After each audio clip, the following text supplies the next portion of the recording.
Hi friend, তো চলে এসেছি একটা ছোট্ট মিনি ব্লগ নিয়ে। দেখো, ডিউটি থেকে এসে স্নান টান করে সমস্ত কিছু গুছিয়ে নিয়ে এসেছিলাম। ডিউটি থেকে আসার সময় বাজার করে নিয়ে এসেছিলাম।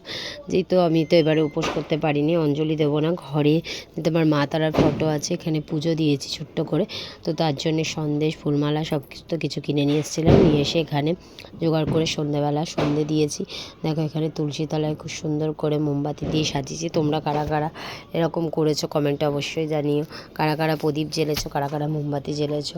তো দেখো, এখানে সবার বাড়িতে কিন্তু প্রদীপ দিয়েছে, খুব ভালো লাগছে দেখতে। কালী পুজোর দিন এটাই দেখতে কিন্তু খুব ভালো লাগে, চারিদিকে আলোয় আলো।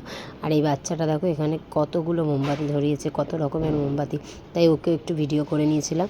আর দেখো, পুজো করে নিয়ে এখানে চলে এসেছিলাম পাড়ার প্যান্ডেলে। দেখো, প্যান্ডেলে এখনও ঠাকুরকে কোনো সাজানো হয়নি, যেহেতু পাড়ার প্যান্ডেল, তো পুজো হতে হতে অনেক রাত হয়ে যায়। তো ওই জন্য ঠাকুর নমস্কার করে বাড়ি চলে এলাম। বাড়ি এসে দেখি এখানে সব বাচ্চারা মিলে দেখো উঠোন জুড়ে বাজি ফাটাচ্ছে, তো ওরাও আনন্দ করছে। আর রাতে খাবার করেছিলাম লুচি আর ঘুগনি। তো ভিডিওটা ভালো লাগলে অবশ্যই একটা লাইক করে দিও। তো আজকের মতো ভিডিওটা এটুকুনি। গুড নাইট, সবাই ভালো থেকো।